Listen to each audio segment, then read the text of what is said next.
I had too much to dream last night. What decade is it anyway? Is it the 2020s or is it the 1960s? As I said in the psychedelic video, this ain't the summer of love. But today we're going back in time to when it was the summer of love, but it was more complicated than that, more multifaceted, more revolutionary than you've ever been told. It was the days of new wave science fiction, United Kingdom.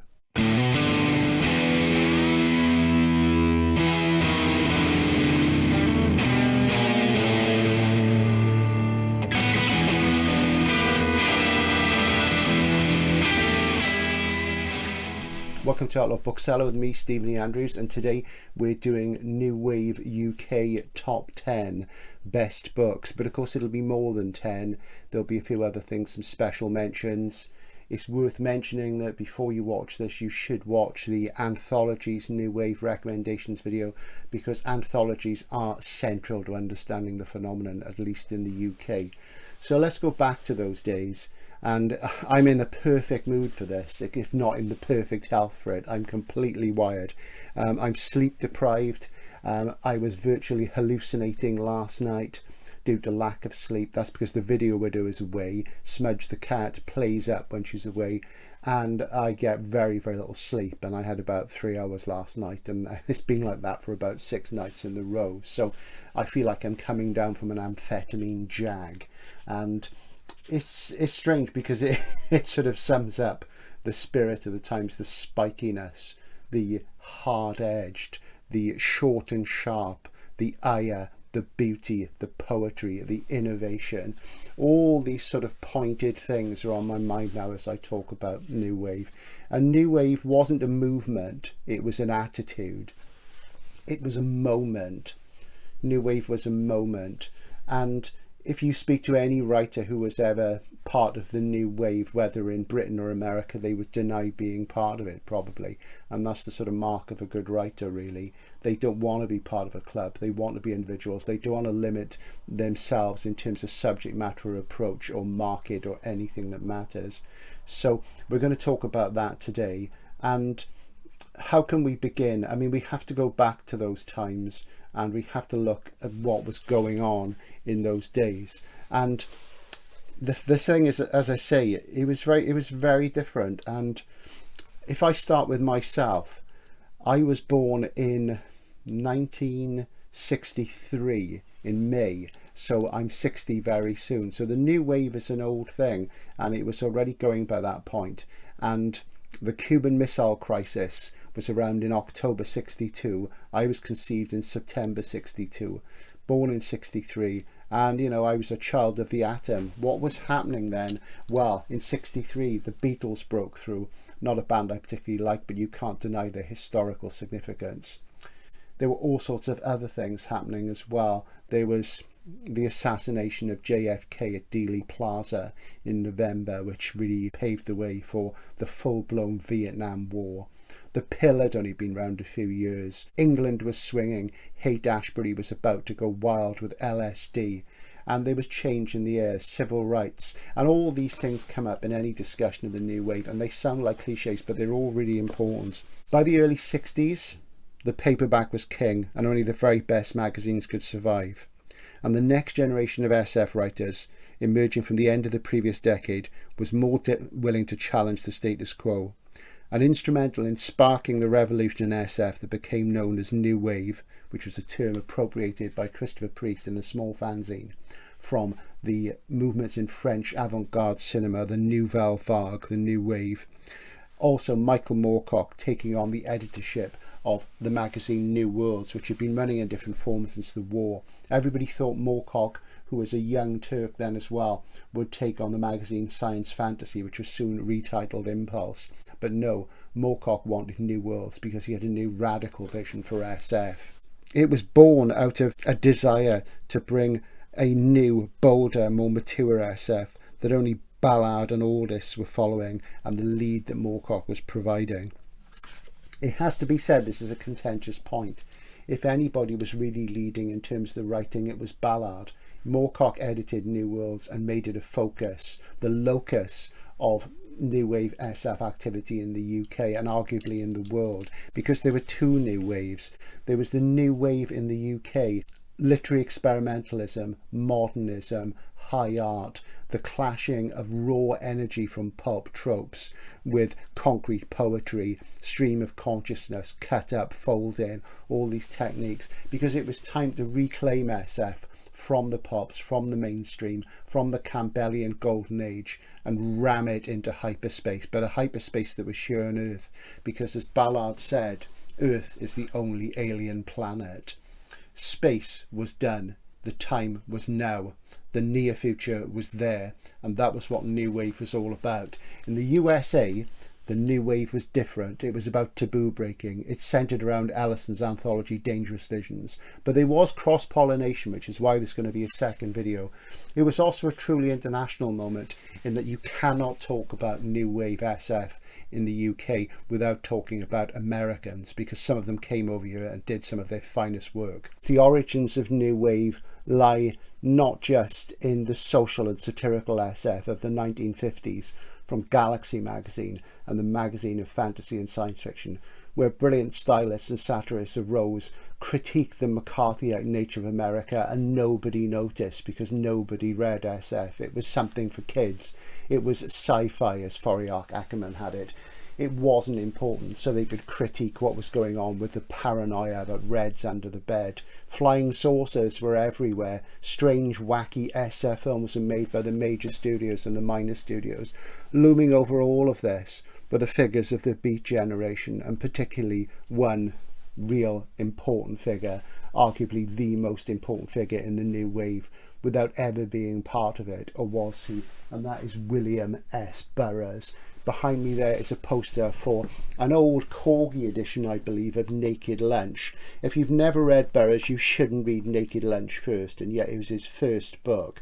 Well, they say it was his first book. It wasn't. His first book was Junkie, published as an ace double in the 50s, an autobiographical novel about his experiences in the late 40s, early 50s underground of drug dealing, drug taking, and it's a wonderful, wonderful book. You sort of lapse into the world of 40s New York, and you realise that the underground hippie culture, punk, whatever, has been around a long, long time.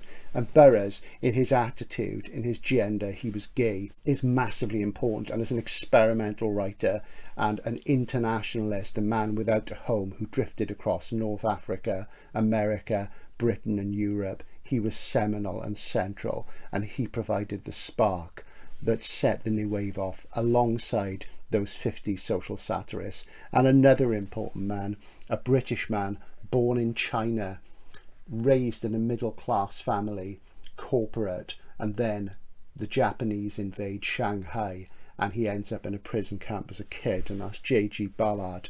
Ballard doesn't get to the UK, even though he's British, until he's virtually a teenager, and it sort of sets a light off in his head, the greyness, the dreariness after The Colour of the East, and he reads SF. By 1955 he's publishing his first stories, the ones that become the fix-up novel The Million Sands, influenced by Bradbury and all the best SF that was out there at the time in short forms, influenced by the surrealist painters Dali, Ernst, Miro, De Chirico. These are important people.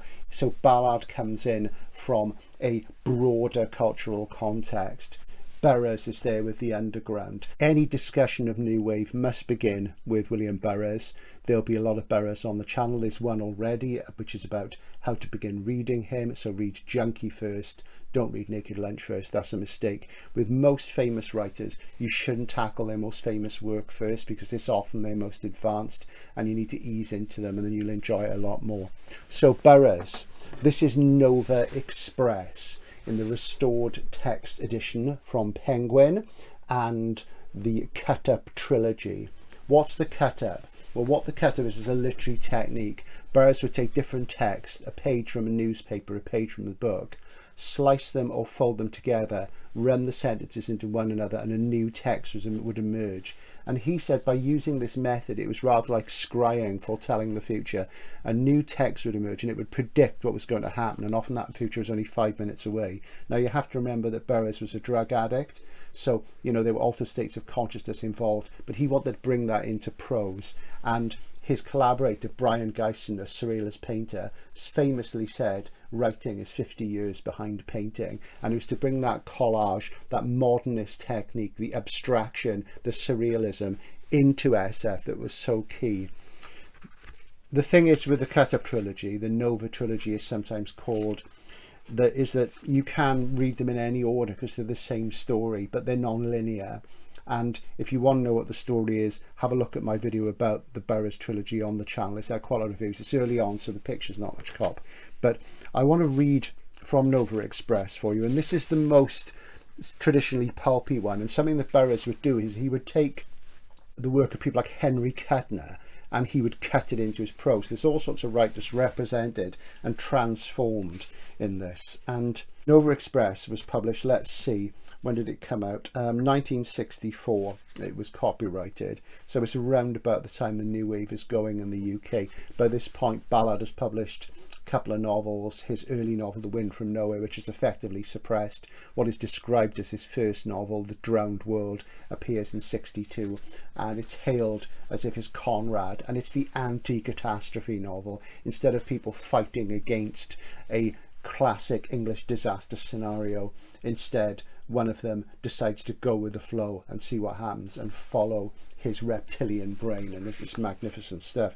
So going back to Nova Express, Willie the Rat, the heavy metal addict from Uranus, the subliminal kid, Hamburger Mary, Mr. Bradley, Mr. Martin, all members of the Nova mob, a cadre of extraterrestrial criminals from vile worlds. Their scam to bribe and con the control systems of the planets they hit, easily corruptible governments and corporations, eager to turn a profit and or wield power for its own sake. The mob has loathsome appetites, exploiting their target planet to the max by draining its energies and deriving repulsive sexual kicks from the enslaved populace, whom they manipulate through all manner of addictions. Working through politicians and board director puppets, the Nova mob generates weapons of mass destruction conflicts, escaping into outer space before the planet goes Nova in thermonuclear war. There is an anti-organisation, the Nova Police, fronted by Inspector J. Lee, a being dedicated to snapping antibiotic handcuffs on the aliens. And when the Nova mob reaches Earth, cosmic alarms trigger and Lee, Burroughs himself, Lee was the pseudonym he used for Junkie, and his operatives materialise on Primitive Terror, the inspector admitting he has never seen such fear and degradation on any planet. The trilogy can, in theory, be read in any order. This is the official reading order. The publication order is different. First published and first in the sequence is The Soft Machine. Second published, but third in the sequence, was The Ticket That Exploded. Third published, but second in the sequence, is Nova Express. And second published, but third in the sequence, is The Ticket That Exploded. And I selected The Ticket That Exploded as the representative volume of the trilogy for my book 100 Must-Read Science Fiction Novels. So the running order again is Soft Machine, Nova Express, and The Ticket That Exploded. There you have it, the Nova trilogy, the cut-up trilogy as it's also known, running order left to right as we read in the English language. You can read them in any order at any time. The story, such as it is the same and applicable to all. The whole idea is to stop the means of control and free people. So this is from the beginning of Nova Express, and this is the chapter Last Words, which is the first chapter. Listen to my last words anywhere. Listen to my last words any world. Listen, all you boards, syndicates and governments of the earth, and you powers behind what filth deals consummated in what lavatory to take what is not yours, to sell the ground from unborn feet forever. Don't let them see us. Don't tell them what we're doing. Are these the words of the all-powerful governments and syndicates of the earth? For God's sake, don't let that Coca-Cola thing out. Not the cancer deal with the Venusians. Not the Green Deal. Don't show them that. Not the orgasm death. Not the ovens. Listen, I call you all. Show your cards, all players. Pay it all, pay it all, pay it all back. Play it all, play it all, play it all back for all to see in Times Square, in Piccadilly. You can feel the ire, you can feel the messianic quality, the call for change. Loosen the bonds, let freedom run. That's what Burroughs was about.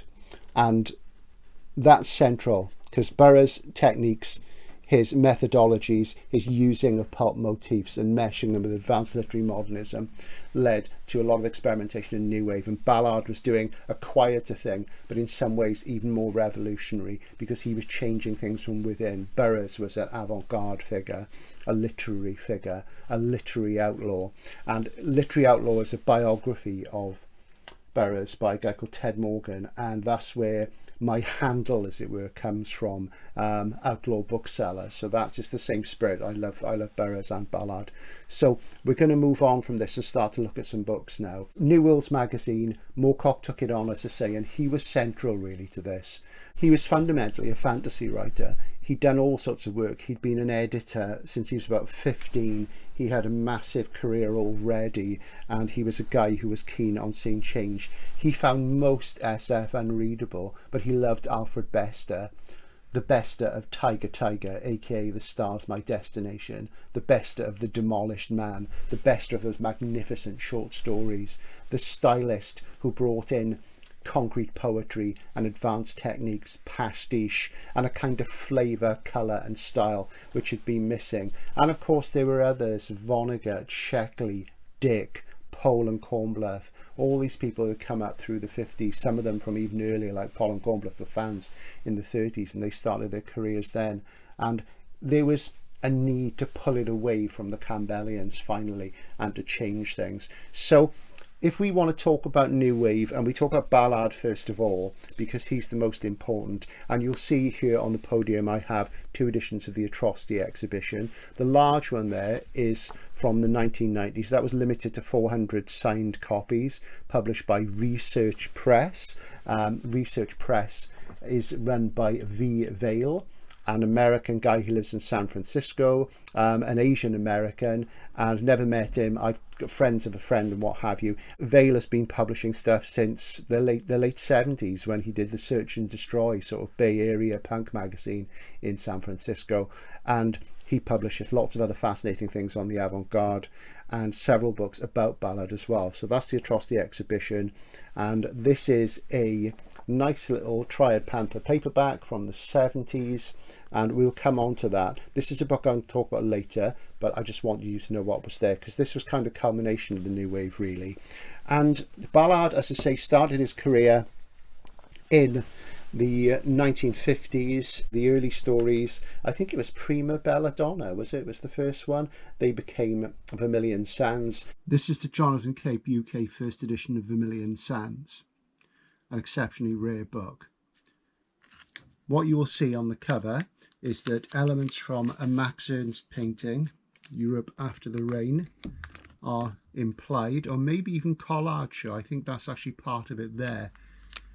So that sort of underlines Ballard's debt to and constant referencing of the surrealists in his early work. Also, this is my original copy, J.M. Dent, Everyman, of Vermilion Sands from the 1980s, when I was first discovering Ballard. Very beautiful, as you can see, but has seen a lot of action.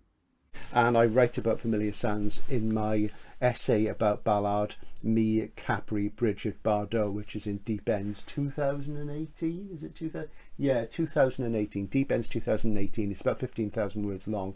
A lot of stuff about Ballard in it. Also about How My Italian Holidays and New Wave.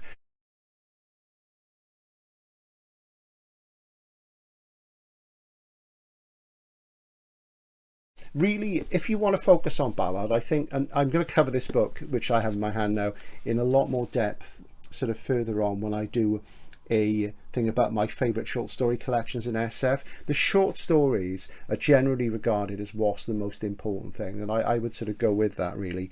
And the one that I would pick if you just read one collection would be this, The Terminal Beach. This is a Gollancz reissue from 84, 85, because that's when Ballard broke through. There it is, and mine is signed. He signed this when I first met him, and what a great guy he was, lovely man. And in here I've tucked, that's the postcard of the David Pelham cover. There you go, I've got this book as well, absolutely gorgeous. Penguin, you should reissue them. So there you go, that's Terminal Beach. And it is the stories which are important, and I'll talk about them at more depth. But there are things in here like the Drowned Giant, which echoes the sort of feel of Calvino and Borges. And there's the Terminal Beach itself, which is about a man stranded on an atoll where there's been a nuclear bomb test in the 1950s or 1960s. Absolutely magnificent. The Atrocity exhibition, seen here in the research hardcover signed limited edition of 400 copies, revised, expanded with annotations and commentary, illustrations, photos and extra stories, is a collection of condensed novels. The condensed novel is a advanced literary technique of producing short stories where a lot of extraneous detail is cut away, and it focuses on the obsessions and lives of a character whose name begins with T, and the name changes constantly from Traven, Talent, various things. This is the late 70s Panther Granada edition, which was the first one I had.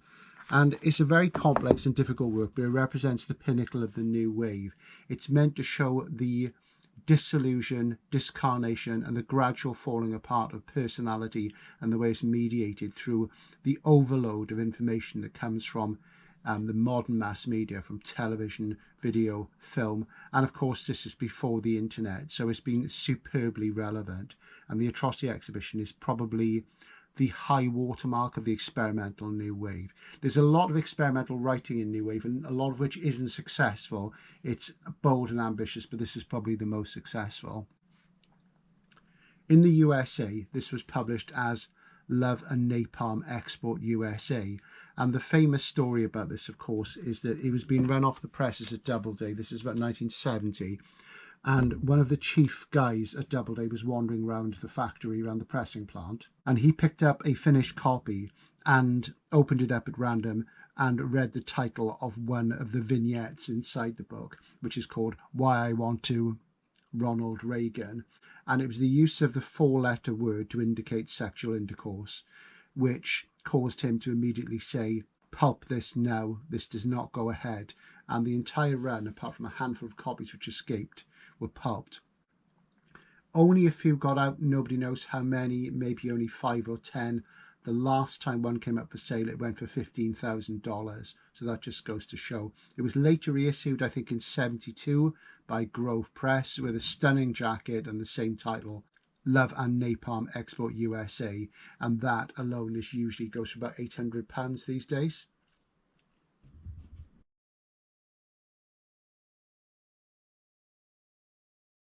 So Ballard really set the standard. In a way, he was like the English Ray Bradbury, because he was a stylist, but he's very different, very cool, very detached. A lot of people don't like Ballard. They find him difficult to read, but he's not supposed to be easy to read. But once you fall under his spell, he's the man. And he circles around those themes of time, entropy, of everything running down, of sex, obsession, the media landscape, and how, as he said, Earth was the only alien planet, and the real challenges in SF and in our minds were on Earth. He was also in the tradition of people like Wyndham. He was the anti-Wyndham. He started with a quartet, a tetralogy of catastrophe novels which completely subverted things. So he was older than Moorcock. He was the oldest of the guys.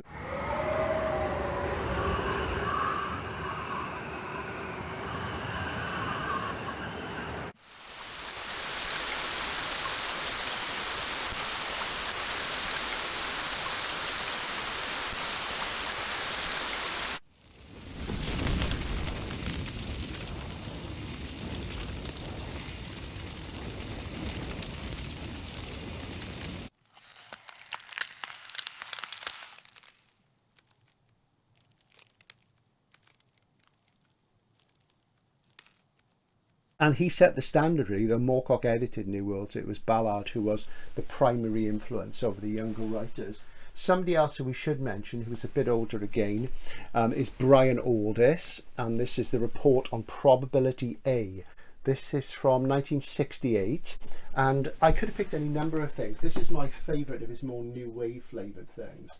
Very short, and I've talked about this elsewhere on the channel, and I'm going to do a lot more with this because he's really important, and that's really beautiful. Now Aldous, of course, you know, he started his career much earlier. You know, he sort of fought in the war.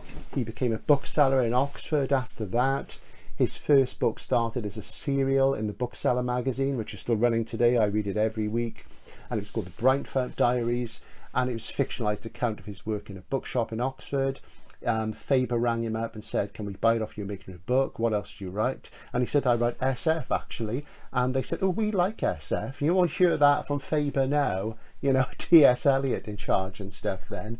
But yeah, they went for it, and they published lots of SF between the very late 50s and the end of into the early 80s. I think Chris Priest was about the last person to sort of exit Faber, really. So they were a really important publisher at that time. And of course, because T.S. Eliot was one of the directors, they were famous for their poetry and literary fiction. You know, that puts it into context. SF became and was part of the literary mainstream through that period because of New Wave, because of people like Ballard and Priest and Aldous. And Aldous, as much as he loved pulp forms and could write all kinds of SF, he was always up for experimentation. What a great man he was. So Aldous is a precursor and involved figure, but probably not really part of the New Wave in as much as anybody is part of this anti-movement, this anti-moment. Let's have a look at some of the other people who are important in their work. And I say Moorcock, through his editorship of New Worlds, he curated the New Wave. Mike has had a lot of brickbats over the years for writing formulaic fantasy novels, except his formula is much better than anybody else, more colourful, more psychedelic, more exciting, and more of that time. A lot of those books, which he's really famous for, the Hawkmoon, Coram, some of the later Arabic books, he did them to finance New Worlds magazine, because they went through various publishers, has various problems, and there will be a video about the history of the publishing of New Worlds magazine. So we're going to talk about a Moorcock book, and I could have chosen one of the Jerry Cornelius books.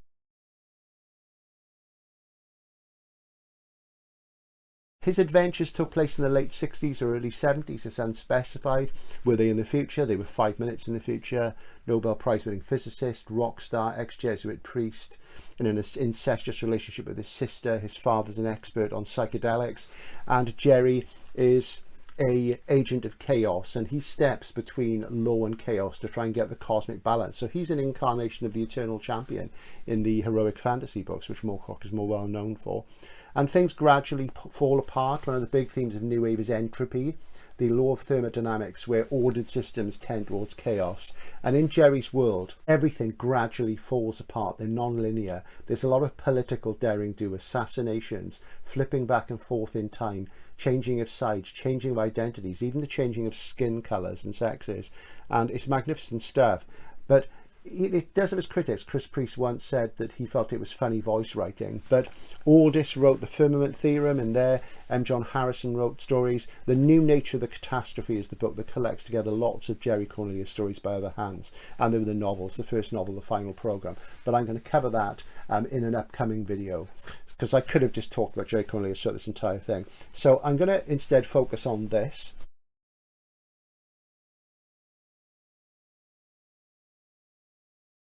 He has enormous problems with sex, and even as a young man, he is obsessed with the idea of Christ on the cross. What does it all mean? He needs to find out. So he gets involved with a scientist who's built a time machine, and he goes back in time. He goes back to the area where Jesus was living at the time Jesus was living, and he's confronted by a terrible reality. There is a chance to change history. Will he do it? And the history that he changes is really quite something. This, even now, if you're a Christian, is a shocking book. And when I think of the way that there's all these controversies at the moment about the revision of text by people like Fleming and Roald Dahl, it's interesting. These people who want to change and ban books, they don't read. If they knew what was out there, if they'd read Ballard, Burroughs, Moorcock, and so many other things, they would just be so shocked. They're still living in a pre-modernist world, and now we're in a post-modern world. That's the irony.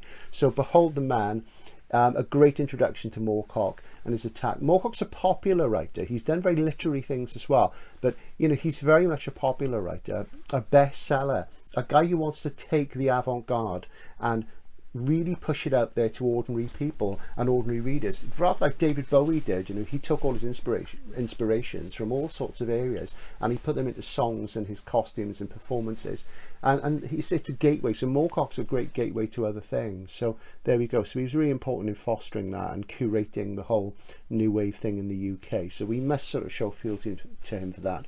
And most people enter via the fantasy novels, but the SF, which is much less of it, is more important, I would say. Most important, maybe it is the curatorship and editorship of New Worlds. Moving on. Another figure we want to mention who was a collaborator of Moorcock's, and was he ever really a new wave writer? He worked almost exclusively in pulp forms, very baroque, very colourful, very rococo, very bester, is the very wonderful Barrington J. Bailey. And I talk about Bailey a lot on this channel. He's long dead now, sadly. This is the Night of the Limits, which is short stories. It's mostly more avant-garde stuff. And Bailey worked on New Worlds. He'd been publishing for some time beforehand. He published lots of books in Door. He was a jobbing genre SF writer using pulp tropes, but he did some really unusual things in this. And he and Moorcock will collaborate. And, sadly, he's got nothing in Gollanc's masterworks. He really should have. He's very, very important indeed. If you like dark British space opera, he and M. John Harrison pretty much invented it. They were the guys. So Barrington Bailey, a very special mention there to him. And it's worth saying at this point that most of the writers who emerged in British SF from this time onwards until the early 80s were in the shadow of the new wave, and they were behind it, and they were very much people whose writing styles and approaches and subject matter and techniques were influenced by it. So they were late new wavers, and we'll talk about some of those people another time because they're all really important, really good. So we then look at another figure who was long established. He wrote his first novel when he was 17, a very urbane man who died terribly young and who never got the sort of acclaim he deserved. He did a lot of routine books for American publishers, routine space operas. There are loads of them out there, and he did a handful of really big, more important literary books, and we're talking about that very fine gentleman, John Brunner. This is Stand on Zanzibar, which when it was published, which I think was 1969 by MacDonald, a lot of these things from magazine hits, it was the longest science fiction novel in the world. It was longer than Dune, and there it is, and mine's terribly spine faded. Let me just have a look. I bought this way back in the 80s. And let's see, 1969, MacDonald hardcover. Brunner used to pop up in all the magazines and in New Worlds. Very important. He was an important early critic of SF. He was one of the first people to sort of highlight Philip K. Dick as being really important. And Stand on Zanzibar is a key novel.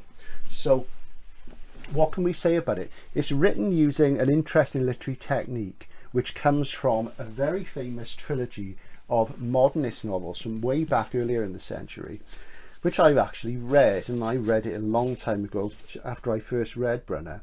And this is USA by John Dos Passos. Now, USA is a trilogy. This is a Penguin Modern Classic, long out of print. And what Dos Passos did, he was like a naturalistic, realistic writer, but he wrote this trilogy, The 42nd Parallel, 1930, 1919, 1932, and The Big Money, 1936. And these use all sorts of advanced modernist literary techniques. He sort of does things where he'll say cut to camera 3, the unsleeping eye. You get all this stuff, phone calls, headlines, newspaper scripts, what have you. The mass media landscape is born in USA, and it's absolutely wonderful. I loved it when I read it, but it's been a long time. So Brunner took those techniques so he could look at society from all sorts of angles and really build something special out of it. And Stand on Zanzibar was called Stand on Zanzibar because at that point, if you got the entire human race, the entire population, you could just about fit them all on Zanzibar if they stood up. So it was a comment on overpopulation and the way things were going. And it really is fantastic. I'm going to read what it says on the back. Bookworm assassin. It was a society squeezed into hive-living madness by mega-brain computers, mass-marketed psychedelics and eugenics, where everyone was struggling for life. And Donald Hogan was a mild-mannered student, a dilettante intellectual. At least that's what everyone was supposed to think. But Donald knew different because he was a spy. But what he didn't know was in a world overpopulated by countless billions, he himself was programmed for death. Multifaceted, and it's very hard to sum up. It's a great book. And my favourite, Brenner wrote a few books like this. My favourite of them is a book which came, I think, in 72, which is called The Sheep Look Up, which is also about overpopulation, so environmentalism. It's about pollution, and you know, this is years before this was on the news all the time. You've got to realise that SF was one of the was probably the first environmental literature. There was nature writing before that, and of course in about 62 Rachel Carson wrote Silent Spring, which was a book which revealed how corporations were poisoning the environment with pesticides and things, and she had a really rough time, and she died shortly after that. So it's important stuff. SF was on board with that. Had been started talking about environmentalism way back in the 50s and before. There's examples before, but in the 60s it became a big thing, so it was ahead of its time. So Brunner, the major works, Sheep Look Up, Shockwave Rider, and The Jagged Orbit, they are kind of the big four. So he was important, and you know, massive award winner. As I say, died very young, so it's very sad. The Americans. Where would we be without the Americans? Swinging London. If you watch my interview with Chris Priest, he talks about his early work. He talks about many of these people. So there's some great anecdotes. So watch part 1 of my interview with Chris, which I filmed and posted in December 2022. You also get more of this if you look at Moyd's video. He interviewed Chris recently on his channel, and Chris talks a lot about the 60s there as well, so it's really important contextual stuff.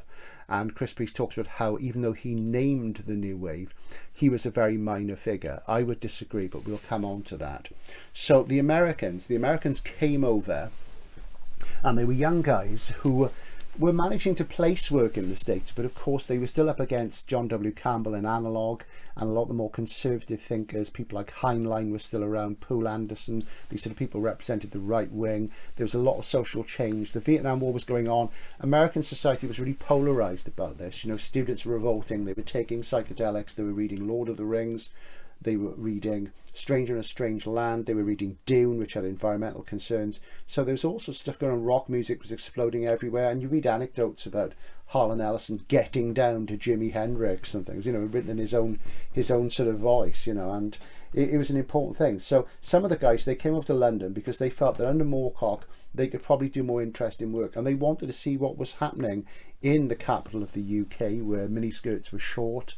And you know, it was just amazing. And you just look at these guys, and they were part of the British New Wave. They were associated with the New Wave scene. And I think in my interview with Chris, I talked about several figures, because I do love a good New Wave anecdote. I really want to know everything I can about this. And he mentions the one that he said was just brilliant, and that is Samuel R. Delany, the first major man of colour in genre SF. And Delany himself has written about how there were other people of colour before, fairly sort of minor figures from outside the genre, and how we don't really know, because a lot of people in the pulp era, all we have is names. We don't know who they were. We don't know what their race, their ethnicity, their gender. We don't know anything about their identities. All we have is names. So what I would say is, with Delany, it's hard to pick just one work, and this is the best thing, I think. And I bought this a very long time ago in import, and this was, I think, it wasn't the first Delany I bought. The first Delany I bought was Jewels of Apatow, his first novel, which I re-reviewed on the channel a while ago. And this is the complete Nebula Award-winning fiction of Samuel R. Delany. And this contains Babel 17, which won the best novel in 1966. This is all Nebula, as I say. Then his next novel, A Fabulous Formless Darkness, aka The Einstein Intersection, and that won best novel in 1967.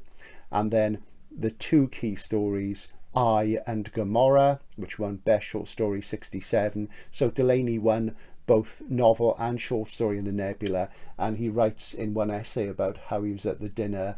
It was a midtown sort of New York restaurant, and you know, there was all sorts of things. Asimov said to him, of course, Samuel, we only voted for you because we're black. You know, saying it sort of says, like, you know, we were being politically correct, or we were being kind, very patronizing. and somebody gave a speech which said, you know, all this literary stuff is nonsense. And then, of course, he had to get his awards. And Silverberg Riley said, oh, we've been told off here then, haven't we? You know, there was a divide between the old guys and the new guys. And there was famously an issue, I can't think which magazine it was. Maybe it was, I honestly can't remember. I don't think it was Analog. But an advert was taken out by the SF writers who were against the Vietnam War. And they published a full-page ad saying we're against it. And the right wing did the same on the other side. So it was really interesting looking at who was on the divides. R.A. Lafferty was on the for it thing, funnily enough. So that's Delaney. I'm going to talk about these novels at more length. Babel 17 has a wonderful thing. You know, it's a pure SF novel. It's set... it's traditional space opera setting, really, and the central character Ridra Wong is a Asian woman, I think, and she is an expert in languages, and they're trying to sort of interpret this alien language, and they can't do it, and that's her thing, and she sets out to do it. And there's wonderful blocks of text, and there are moments where what it does, I can't find one now, this is typical, where there'll be like a little inset box, a little box of text up in the corner that's not related to the rest, except it is. And what you find, what I found when I read it, even the first time, was that you get to a certain point in the main narrative, in the main block of text, and then you just flip to the small block and you'll get some stream of consciousness, some thoughts, some other observations, another angle. And it just works. It's just brilliant. How did he do it? It's incredible. I've talked about the Einstein intersection of fabulous formless darkness briefly in a recent book haul video, and I've talked about the short stories before, and I will talk about them in depth again. Delaney, the complete Nebula award-winning fiction. Fantastic stuff. Another major figure to come over then was the very wonderful, urbane, mordant, witty, moody Thomas M. Dish, who was gay, who was a poet, and wonderful, wonderful stuff. This is his first novel, The Genocides, which takes the alien invasion motif and turns it on its head at the denouement. And Dish lived in the UK, contributed to New Worlds, and probably the finest literary, traditional literary in some ways, but at the same time an iconoclast. If you took somebody from the mainstream of literature and said you've got to be a science fiction writer, it would be Tom Dish. And The Genocides is great. This is sort of set in a world where aliens have seeded the earth, massive plants. It's their agricultural program, and these plants have grown up and they've destroyed civilization. They're hunting down human beings and killing them, and the human beings are like insects in tall grass.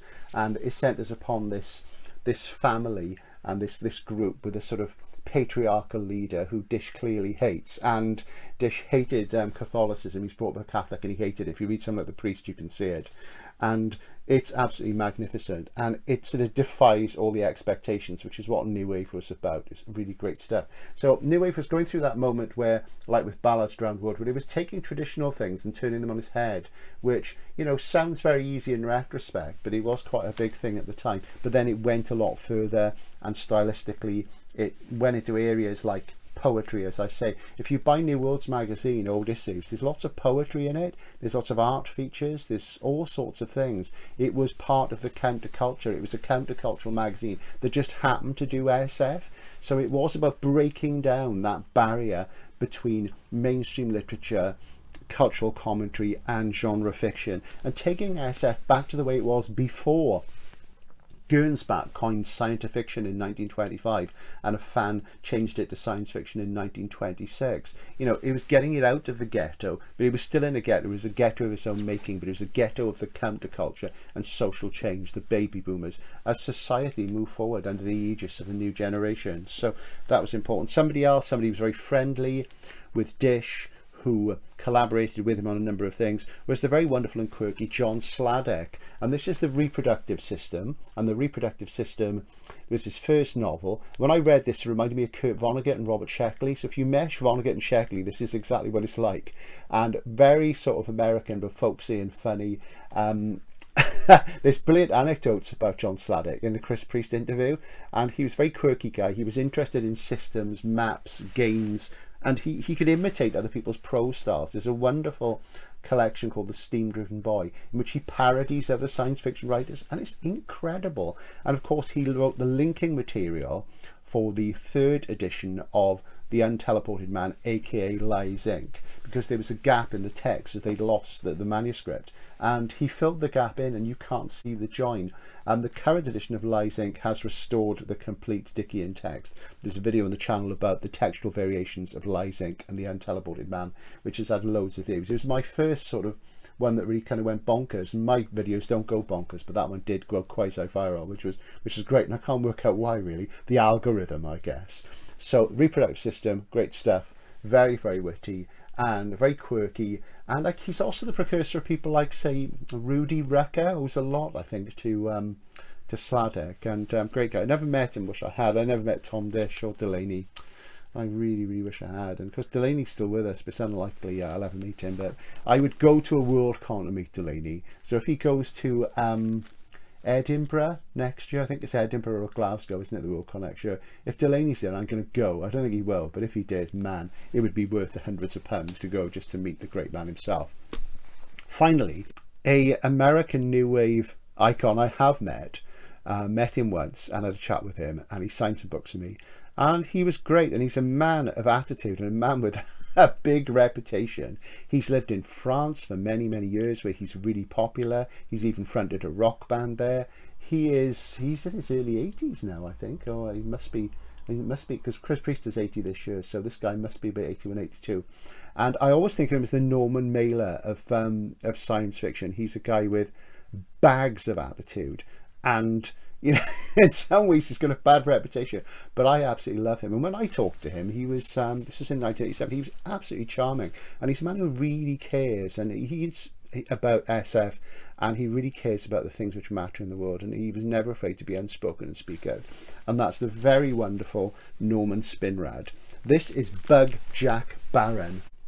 And this is the MacDonald UK hardcover. I don't think it was issued as a novel till about 72, but it was in New World several years before that, in the late 60s.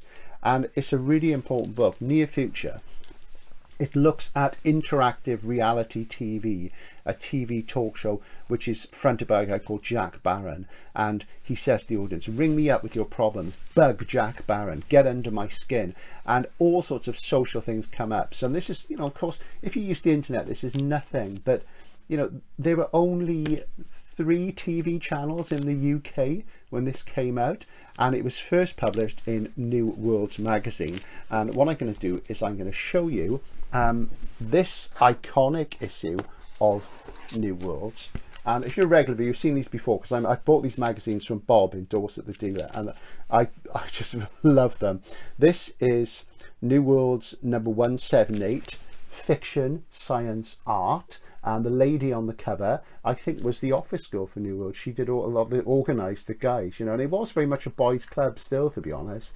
There were women published in New Worlds, Pamela Zoline, and of course it was Hilary Bailey, who was married to Morcott later on, but it was still generally a boys' club. There were more women actually in American New Wave, and we'll come to that, but that changed a lot in the 70s.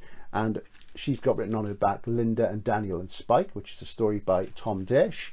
And as it says here, get set for the best thing that's ever happened to you, Bug Jack Barron. And this is probably the most important SF magazine, this issue, ever published in Britain. Because what happened was that New Worlds went through various travails. It changed from publisher to publisher. It nearly folded many times at different formats, and this was the best format. And artists like Eduardo Palazzi used to be in here, Mervyn Peake. What had happened was that New Worlds had received an Arts Council grant. Aldis, who knew, I think it was Angus Wilson, who also wrote an SF novel called The Old Men at the Zoo, which was made into a TV series, late 70s, early 80s, sort of near future thing. And New Old Men at the Zoo is about bureaucracy, and it sent us around the discovery of a cryptid, around the discovery and shipping to the UK of a Yeti to go into London Zoo, and that's sort of the SF base of it. But Angus Wilson had a word with Aldis, and then he said, you know, this is important stuff. We'll get you an Arts Council grant. And that saved the magazine and kept it going. Unfortunately, Bug Jack Barron is full of 4-letter words. And Jack Barron, he is involved with drugs, he is involved with sex. He's a typical sort of 60s in-your-face guy, you know. He's like Hunter S. Thompson, he's like Norman Mailer, you know, he's an outspoken journalist, and he discovers this terrible thing that's going on where a minority, children from a minority, are being used for a horrible biological experiment which only benefits the rich. This is typical of Norman.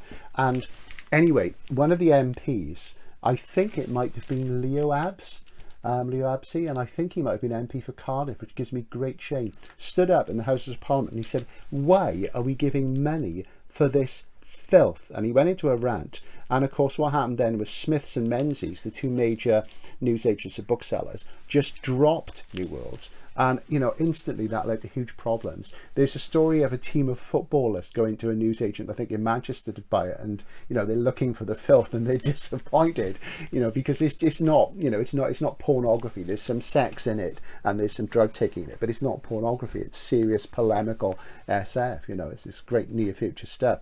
So that's the really important issue, if I can get this sorted, of New Worlds. And then, you know, the rough times of New World started. It was very, very up and down from then on, and it lost the Arts Council grant and it became a small format paperback at one point. I'll show you that another time. I'll show you my collection of New Worlds Quarterly, as it's called. So it's all revolutionary stuff, and there's all these young guys working together, you know, they're sort of doing, they're not working alone, you know, sort of spending time together. Sladek, Dish, Delaney, Aldis, Ballard, Moorcock, Priest, Charles Platt. There's lots of other ones. There were lots of people who just did a few stories. There were people from publishing like John Calder and Charles Gordon. It's all wonderful stuff. This is where the anthologies in New Wave, it's really important. So you must have a look at that. So Norman, Buckjack Bound, fantastic entry point. Alongside his wonderful novel, The Iron Dream, the Hitler novel, you know, those are the entry points for Norman. Of course, New Worlds also published non-fiction reviews and criticism, and in there we saw the beginning of the career of John Clute, the finest living literary critic of SF in the world, who knows everything. Nobody knows everything in SF except John Clute. He is the exception that proves the rule. I've never met him. I read loads of his stuff, and I'm so in awe of him. I'm more in awe of John Clute than I am some novelist, I must say. I know what to say to some novelists, but with John Clute, I'm not sure what I'd say. But John, what a great guy he is. Somebody who did lots of non-fiction as well was M. John Harrison, who was like the sort of literary editor of New Worlds. And M. John was very young then. He was into rock climbing and fell running, and he was writing short stories. I've got a feeling that he wrote a short story under another name for SF Impulse, but I'm not certain about that. I'm going to ask him. He wouldn't tell me even if it is, because Mike does kind of, he doesn't suppress his early work, but he's less fond of some stories than others, and some of them have never been recollected. There was a collection called Settling the World a few years ago, which is like a best of, and it's got things from right through his amazing career. And, you know, even from the beginning, he's great. And his first novel, The Committed Men, which is a post-apocalyptic novel in an irradiated UK, is great. I don't think he's very fond of that. Inside My Copy, he wrote Steve, How Embarrassing. And that was in 1989, so I know what he feels about it now, but it's a book which hasn't been in print since the late 80s.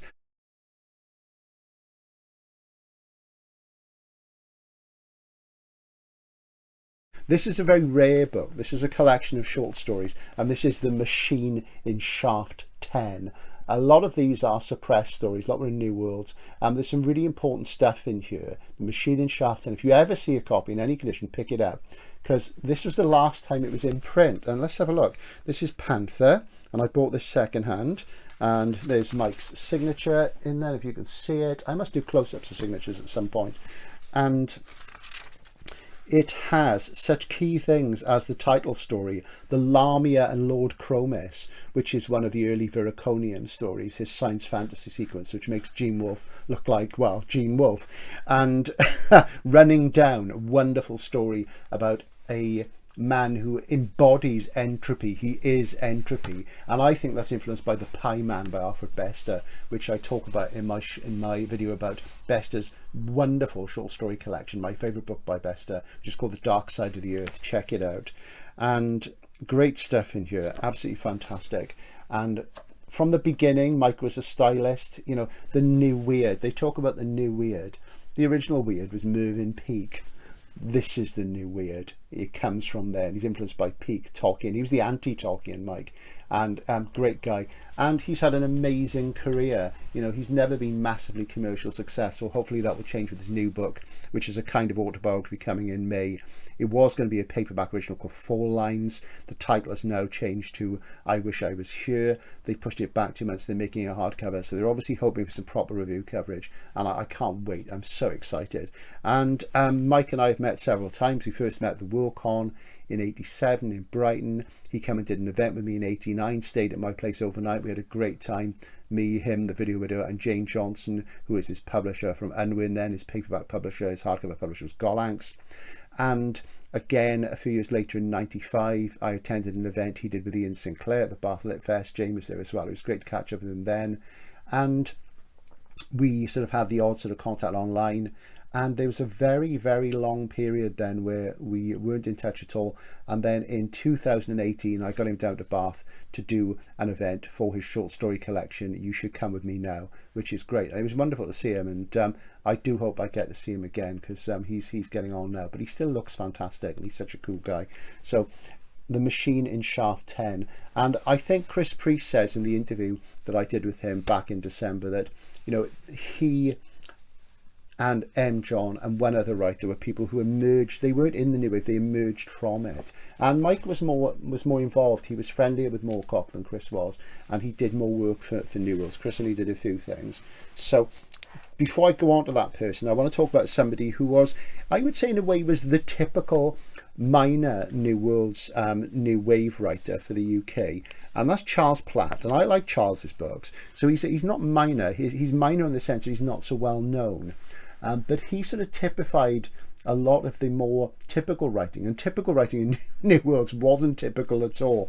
And this is my favourite book by Charles. This is The City Dwellers in Sphere, and there you go. And this is an urban tale, and it's set in the 21st century, and you know, things have become super urban. The population slumps rather than grows, and the city is really affecting people big time, and it's becoming like a jungle. And there are people who are like zombies. They're not actual zombies, but they behave like zombies. There are slum dwellers. There's a pop star who's a bit like Jerry Cornelius in some ways, an architect, and you see them moving through this vista of the city just like tiny beings, you know, when like on Dali's paintings, and there's a massive space, a massive empty space, and a tiny being that's hallucinatory. And there are people who go it alone and opt out of civilization, and you know, then there's the people they call the civics, who never go outside the city, and that's the city dwellers. And that's absolutely great. It's years since I've read it, so I paraphrased some of that from the blurb on the back. Fairly recently, I managed to get this Sidgwick and Jackson hardcover of The City Dwellers. Relatively uncommon book, but it is still out there. And really, it's just commenting, and it's metaphor, because all good SF, or really good SF, is metaphor for what's happening now.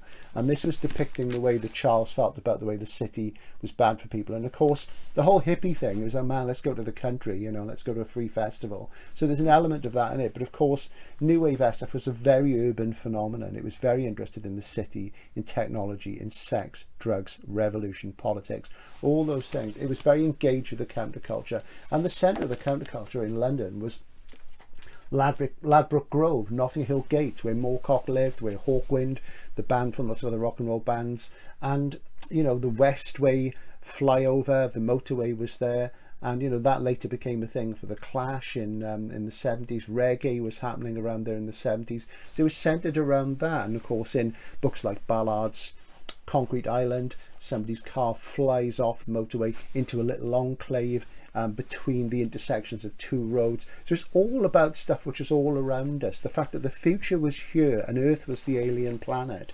So there you go. Somebody else who was major figure at New Worlds, he died a few years ago. And this is, if you want to read a typical collection from New Worlds of very difficult avant-garde work, the person to go for above all the others, I would say, and there's people like James Sallis, Jerry Mundis, who are interesting, lots of others. I would say The Eye of the Lens by Langdon Jones. Langdon Jones was a Welsh science fiction writer, musicologist and composer. He was responsible for stitching together the different bits of the third of the Gormagas books by Mervyn Peake and assembling them to a final form. And his work's very spiky and strange, and he's very interested in time. Time was a major thing for New Wave, and he looks at it as being something that rules our lives, or is it just, you know, a psychological thing? Is it just our perception? That idea about time, that the Tralfamadorians in Slaughterhouse 5, Kurt Vonnegut, they can see all time simultaneously. It's only us who follow the arrow of time. You know, he talks about that. And the stories, they're not really, this is not really a mosaic novel. It's just very disorientating. It's about psychology and perception. Perception was key to New Wave, rather like Philip K. Dick was interested in perception and the question of what is real. That was a big thing for New Wave as well. And that's there in Jones. It found its ultimate expression, I think, in the work of Christopher Priest, who said he's a solipsist. You know, his subjectivity is truth, and all his books are around that. But Lang Jones did that as well, and he is typical stylistically of a lot of the sort of stuff which was in New Worlds, which fed into New Wave. And you'll notice how much I've talked about New Worlds, because New Worlds was the New Wave, you know, it very much was.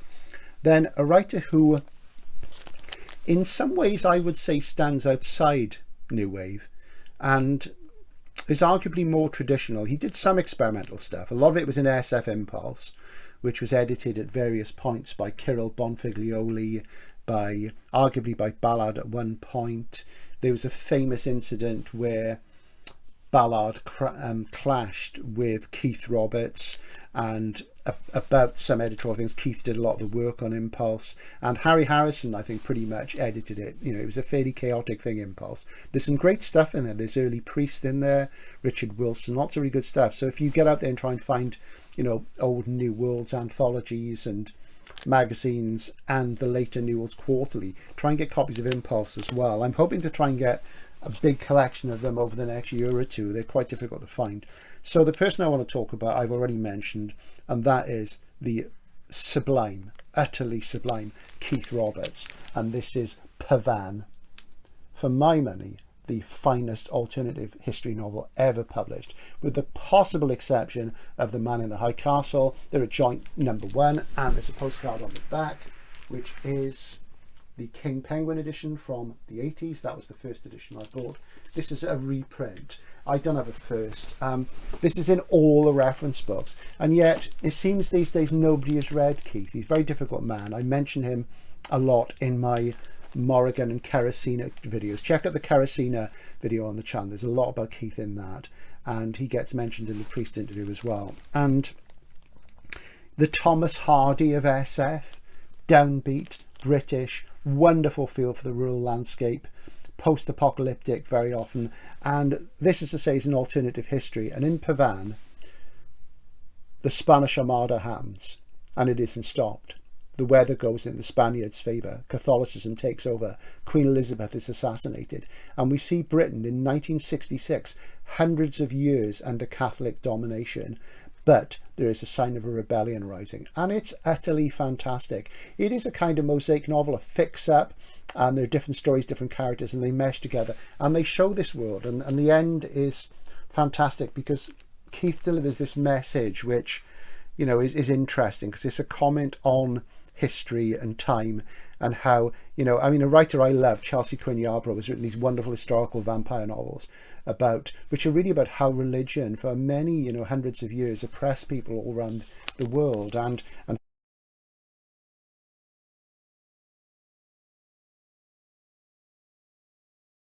how eventually they became free in the Enlightenment, or freer, and that struggle. And this comes across in Pavan as well, but the sort of message at the end is slightly different, so you really must read it. And for the quality of the prose alone, it's just absolutely gorgeous. Pavan, I've always felt, would make a great TV series. You know, the BBC could do it, as long as they didn't do it like a sci-fi series. If they did it, if it was like a costume drama, of course, if it was a costume drama today, it would end up like Bridgerton.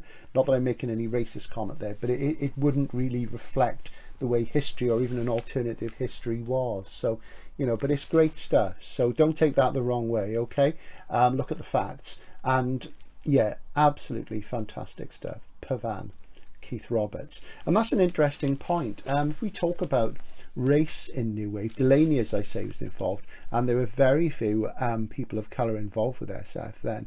So it does beg the question. I mean, at the moment, the population of people from non-white minorities in the UK is about 19-20%. I've no idea what it was then, but it was certainly a lot less. There was a lot less. There's been a lot of immigration from the late 60s, 70s onward because of things happening in Africa, like where Idi Amin pushed a lot of Asians out of Africa into Europe and what have you, and all sorts of things have happened in the world which have caused diasporas and movements as people have tried to get away from terrible situations they found themselves.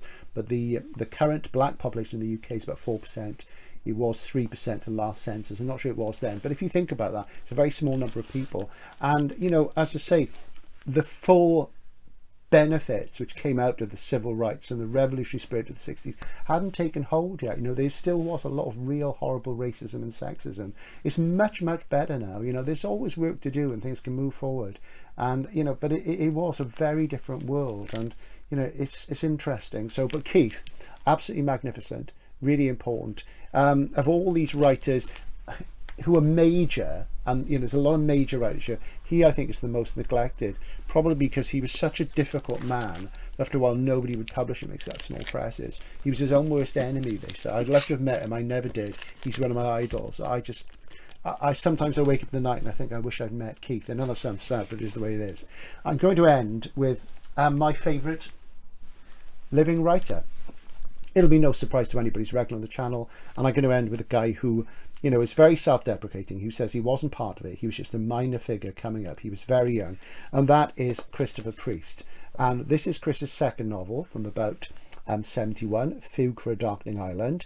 It does have some relevance to the comments I made about ethnicity and race and what sort of Britain was like then in terms of these things and how it's changed. And this is a revised edition which is in print now, and this is the hardcover first from Faber. He was about 10 pages away from finishing it when he read The Magus by John Fowles, which changed everything. And over the next 10 years he went in the sort of direction that Fowles had suggested as possibility, and that was a key influence for Chris, and he went there. And Fugue for a Darkening Island is an amazing book.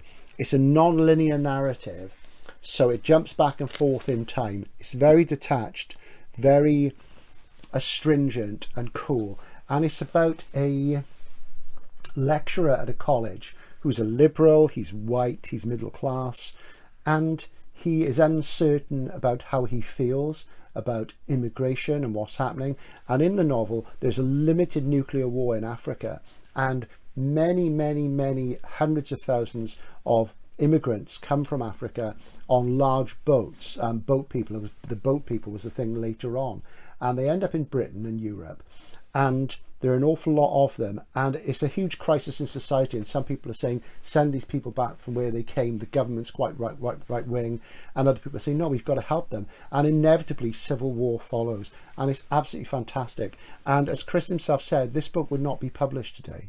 It would not be published. It is available, but it wouldn't be published as a new book. It would never get through the gatekeepers. And when it came out in hardcover from Faber, it had very positive reviews and things like New Statesman and the SF magazines, good solid anti-racist novel. And then when it came out in paperback a year later, some of the same magazines said this is a terrible Enoch Powell-esque, awful racist book, which it isn't. And in this edition, there's a new sort of forward by Chris. It's slightly revised, and it's great stuff. There is a certain level of ambiguity in New Wave where you have to step back and take the moral judgment, and the things are just presented to you. But it's just an amazing book. And when I first read it, which was in the early 80s, I was reminded of a song I knew by the Tom Robinson Band.